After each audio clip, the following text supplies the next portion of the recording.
आजची सकाळ छान मस्त अशा चहाने झाली, कारण नंतर आज मला भरपूर अशी कामंही होती. तर रात्रीचे डाळ आणि तांदूळ भिजत घातले होते मी, पण मला असं वाटलं होतं की तांदूळ भिजले नाही, पण सकाळी पाहिले तरी ते तसेच होते. मग काय, सकाळी चहा घेतल्याबरोबर पहिले डाळ आणि तांदूळ मिक्सरमध्ये छान वाटून घेतले.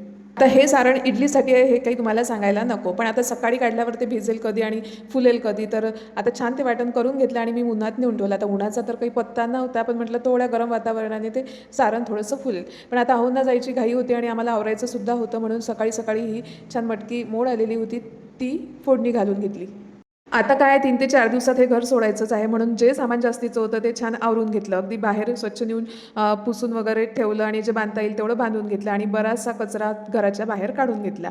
हे सगळं आवरून स्वच्छ करेपर्यंत मला 1 वाजलाच होता. मग काय आणखी पुन्हा किचनची वारी. तर आता नारळाची चटणी करून घेतली छान आणि सांबारासाठी वरण लावलं होतं. आता वरण लावलं त्यातच टोमॅटो, कांदा, हिरवी मिरची, गाजर, आलू हे सगळं टाकून मी छान शिजवून घेतलं आणि फोडणी द्यायच्या आधी चटणीला सुद्धा जिरं, मोहरी आणि कढीपत्त्याचा तडका देऊन घेतला. आता काही लसणाची फोडणी द्यायची आहे. तर सांबार मसाला, तिखट, हळद टाकून छान वरणाला फोडणी दिली. आता वरण मला करायचं होतं छान पातळ असं, पण ते झालं थोडं घट्टच. कितीही कमी डाळ टाका, पण ते वरण जास्त होतंच. पण असो, पण माझं जे सारण जे आहे ते मात्र मस्त असं फुललेलं होतं, तुम्ही बघू शकता.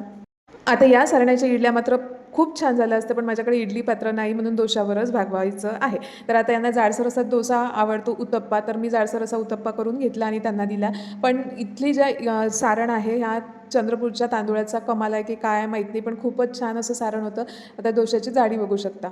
आता इडल्या नाही म्हटलं तरी सांबार केलाच होता, कारण सांबाराची सुद्धा खूप आठवण आली होती आणि आता डोशासोबत सांबार खाऊन बघितलं आणि बस मन अगदी तृप्त झालं. तर चला भेटू पुढच्या व्हिडिओमध्ये. व्हिडिओला लाईक, शेअर आणि सबस्क्राईब करायला विसरू नका. तोपर्यंत बाय बाय.